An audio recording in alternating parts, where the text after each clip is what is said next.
I'm not sure I learned this when I was at Apple, but I learned it based on the data when I was at Apple. Imagine building a company from your garage, turning it into a tech giant, and then getting kicked out of it. Yeah, there is. You keep on innovating, keep on making better stuff, and if you always want the latest and greatest, then... That's exactly what happened to Steve Jobs. He was fired from Apple, the company he co-founded. Most people would have walked away bitter, not Jobs. He turned rejection into reinvention and came back stronger, not just to lead Apple, but to transform the entire tech industry. In this video, we're breaking down the 12 key chapters of Jobs' wild journey, from exile to icon, and how getting fired became the best thing that ever happened to him. But it doesn't matter very much. It's not what's important. It's not what makes you come to work in the morning. It's not why any of our customers... Stick around. You'll never see failure the same way again. In 1976, Steve Jobs and Steve Wozniak started Apple in a garage. They weren't just building computers. They were trying to bring technology to the people. Their first product, the Apple I, was basic. But the Apple II, a game changer. It was the spark that lit the personal computing revolution. Jobs wasn't the engineer. That was Woz. Jobs was the visionary, the pitchman, the force of nature. From the very beginning, he had an eye for design, simplicity, and big ideas. Apple's early success came fast, and so did the pressure. But even in his 20s, Jobs was already aiming to reshape the way the world interacted with technology. With you all. And as some of you may know, about 5 months ago, I had a liver transplant. So I now have the liver of a mid-20s person. By the early 80s, Jobs had a bold new mission to build a computer so simple, so elegant, anyone could use it. That became the Macintosh. It had a mouse, a graphical interface, and a message, think different. But inside Apple, Jobs was clashing with management. The Mac team became a company within the company, chaotic, creative, and intense. Jobs pushed hard. Too hard, some said. He missed deadlines, blew budgets, and made enemies. When the Macintosh launched in 1984, the hype was massive, but sales slumped. Apple's board grew uneasy, and suddenly, the young visionary who helped build the company was on the edge of being pushed out. In 1985, Steve Jobs was forced out of Apple, the company he helped create. It wasn't a dramatic boardroom scene.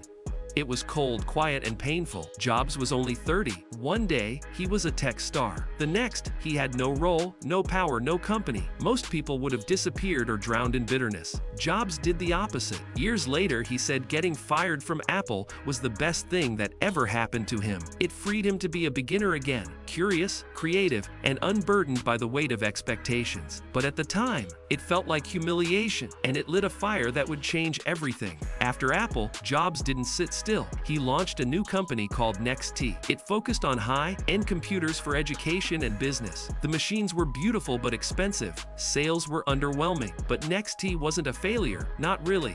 It became a testing ground for big ideas in software, design, and user interface. Jobs obsessed over every detail, building a platform that would later become the foundation for Apple's future. NXT didn't conquer the market, but it sharpened Jobs' leadership skills. He was no longer just a visionary. He was learning how to actually run a company. It was the education Apple had never given him. While building Next, Jobs bought a small animation company from George Lucas. He called it Pixar.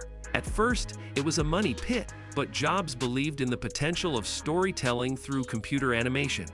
After nearly a decade of setbacks, Toy Story launched in 1995, the first fully computer-animated film. It was a massive hit. Pixar didn't just make movies, it redefined animation. Jobs became a billionaire overnight. And suddenly, the guy Apple once fired was now leading two groundbreaking companies. Pixar taught him how to empower creative teams, how to trust talent, and how to blend art and technology, lessons he would take back to Apple. After Jobs left, Apple lost its edge. Products became clunky.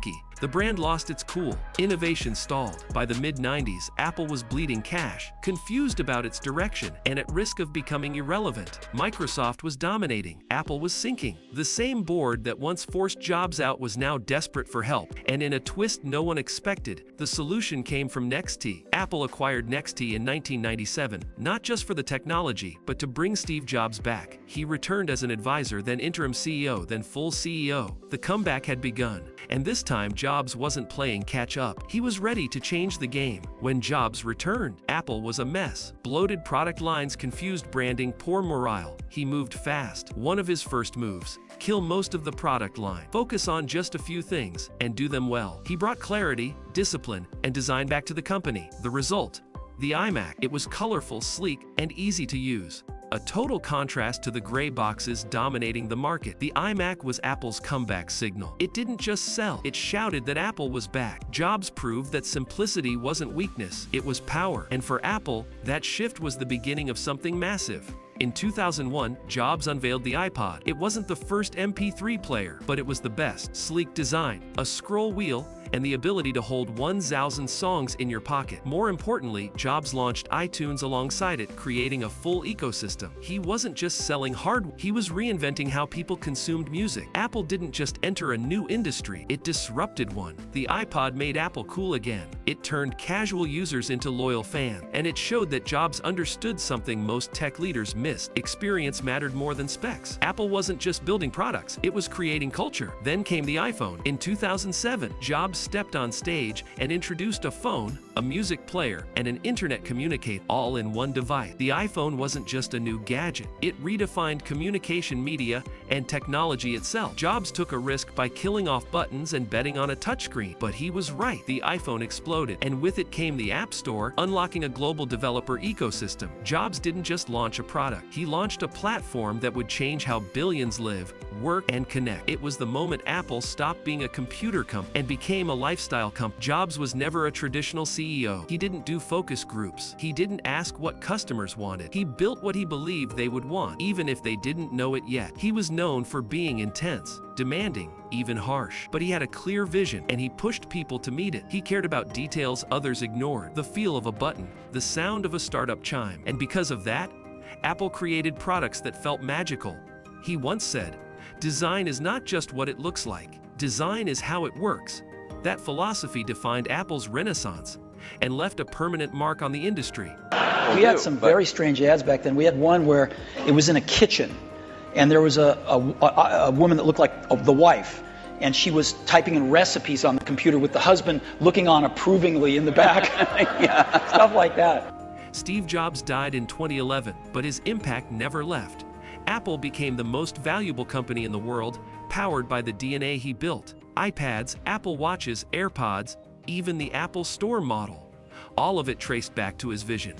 But beyond products, his legacy is about thinking differently, about refusing to settle, about blending art with technology. Jobs showed that failure isn't the opposite of success. It's part of it.